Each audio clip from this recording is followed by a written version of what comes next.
Today, being the 7th day of December, something extremely important has happened. Something that has forced us to go back into the official court transcript used by Justice James O. in sentencing Mazi N.A. at the Federal High Court, Abuja. Last night, while reviewing the transcript again, just as we did yesterday when we discovered the first shocking error, we found something even bigger, even stranger, and even more unbelievable. My people, today's revelation will make you angry, confused, shocked, and honestly, it will make you question how justice is being handled in this country. Because what we uncovered is not a small issue. It is not a grammatical mistake. It is not a misquotation. It is not a printing error. What we discovered is a fundamental legal error. An error so big that it shakes the very foundation of the entire judgment. An error that could make the appeal court scatter everything that happened in the Federal High Court. So today we will break it down from the beginning. We will show you the exact page where the error begins. We will show you how the judge interpreted the law incorrectly. We will show you the laws Nigeria is bound to. We will show you why the international doctrine he used does not apply in Nigeria. And we will show you why this single mistake destroys the entire judgment. If you have the transcript, open to page 31. If you don't panic. Everything will appear on your screen and I will walk you through it step by step. Let's begin. Section 1, page 31. The foundation of the argument. On page 31, the court transcript lists the preliminary objection filed on October 16, 2025 by the defendant. 5 major reliefs were raised, but our attention today is focused specifically on number 4. Highlighted in red on your screen it reads, an order declaring that the defendant's extraordinary rendition from Kenya without extradition proceedings or due process violated Section 36(1)(9) of the Nigerian Constitution, the Extradition Act Cap E 25 LFN 2004, and Article 12 and 13 of the African Charter, thereby robbing this court of jurisdiction. Now this is important, because in this single paragraph, the defense used 2 powerful legal instruments. The Nigerian Constitution, the African Charter on Human and People's Rights. Both of these are binding on Nigeria. Let's pause and understand this properly. The defense is not speaking from emotion. They are not speaking from sympathy. They are not speaking from guesswork. They are speaking from constitutional law and international law that Nigeria is legally bound to obey. The argument is simple. The way you brought me back to the country was illegal. Therefore, the court has no jurisdiction to try me. Simple, clear, direct. But now let us examine the Constitution. Nigerian Constitution Analysis, 6 to 8 o'clock. When we check the 1999 Constitution, yes, the phrase, illegal rendition, is not mentioned word for word. However, the Constitution clearly protects personal liberty, due process, right to fair hearing, right to be informed of charges, right to be presented before a court within a reasonable time. All of these fall under Sections 35 and 36. Every lawyer knows that extraordinary rendition violates all of these rights. So even without the phrase, illegal rendition, the Constitution is clear about what the government must not do. Now let us check the second authority quoted, the African Charter. African Charter/Extradition Act Analysis, 8 to 11:30. The Extradition Act Cap E 25 LFN 2004, which Nigeria domesticated, is extremely clear. It says, you must notify the other country. You must provide evidence. You must go through diplomatic channels. You must obtain a court order. This is standard international law procedure. But none of this happened. And even more importantly, this act only applies where extradition is legally possible. But as we will soon discover, Nigeria and Kenya do not even have an extradition treaty. Which brings us to page 54, where the real issue starts. Let's move there. Section 2, page 54. Where the error becomes obvious. On page 54, the judge begins by explaining extradition. Everything seems normal at first.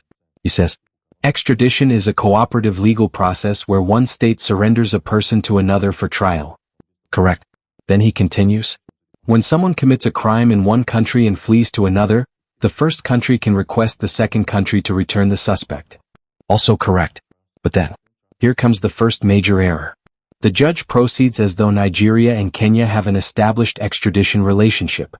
But the truth is, Nigeria and Kenya have no extradition treaty.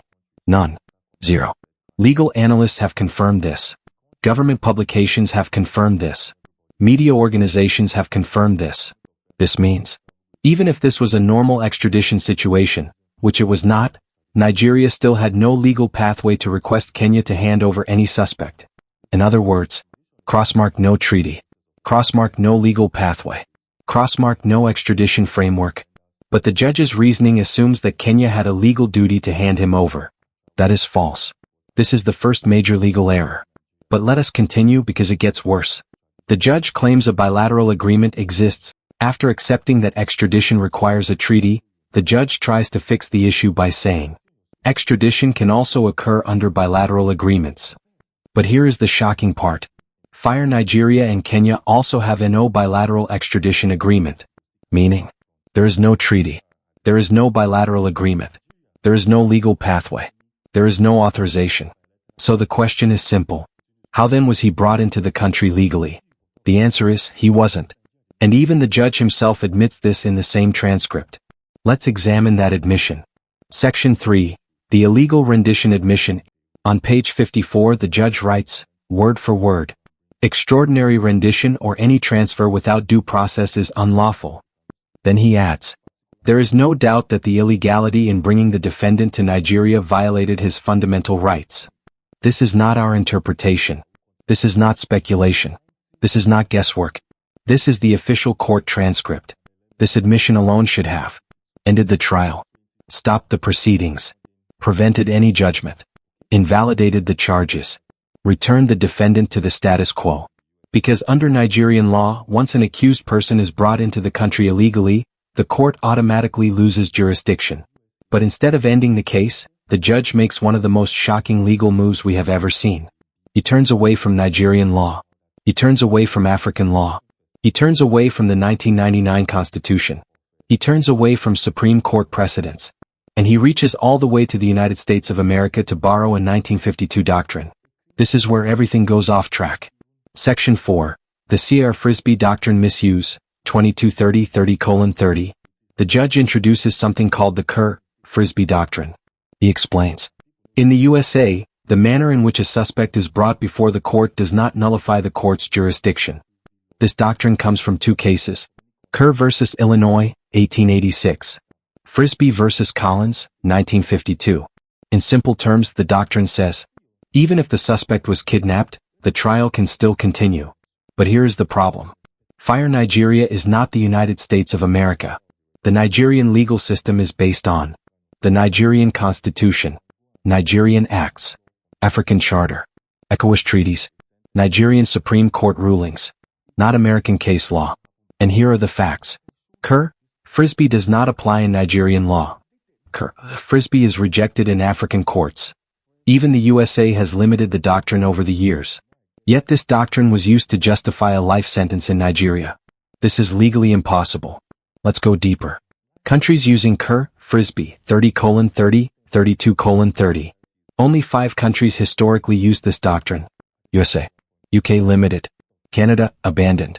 Australia, restricted. New Zealand, no longer active. Nigeria is not on this list.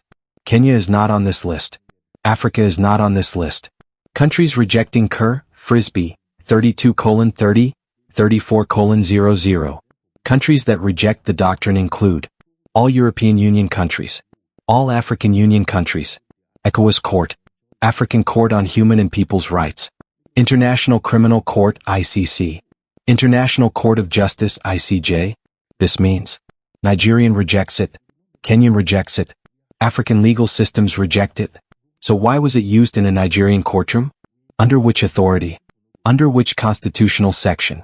Under which Nigerian legal precedent? This is the second major error in the transcript. And the consequences are massive. Section 5. Why this error destroys the case, 34:00, 38:00. Let's list everything out. 1. The judge admitted illegal rendition. Once admission is made, jurisdiction is affected. 2. Nigeria and Kenya have no extradition treaty. So no legal process existed. 3. Nigeria and Kenya have no bilateral agreement. So not even a secondary pathway existed. 4. Extradition Act requirements were ignored. Diplomatic channels were not used. 5. African Charter requirements were violated. Articles 4, 5, 6, 7, 12 were all breached. 6. Nigerian Constitution was violated. Sections 35 and 36 were ignored. 7. Supreme Court precedents were ignored. Like Abacha versus Fahimi, Ubani versus SSS. All confirm that illegal arrest destroys jurisdiction. 8. An outdated American doctrine was used to override Nigerian law. This is unconstitutional. 9. A life sentence was passed based on foreign doctrine. This is legally impossible. These 9 points alone are enough for the Court of Appeal to strike out the entire judgment. Final section. Conclusion. 38:00, 40:00. My people, let me say this clearly. This is not about supporting anyone emotionally. This is about defending the rule of law in Nigeria. Because if this can happen to Mazi today, it can happen to any Nigerian tomorrow. You cannot ignore your constitution. Ignore African treaties. Ignore Nigerian precedents. Ignore established legal frameworks. Then bring in a 1952 American doctrine and use it to sentence someone to life imprisonment. That is not justice. That is not law. And the appeal court will not allow it to stand. We have now revealed the second massive error in the transcript. Tomorrow we release the third one, and trust me, that one is even more shocking than this. If you need the transcript, go to yesterday's video, check the pinned comment, click the link, download it, and study it yourself. Because everything we showed today came directly from the official transcript. If you found this powerful, if you want more breakdowns, if you want the truth, subscribe, like, share, comment, and turn on notifications. Tomorrow's episode will blow your mind. Thank you for watching.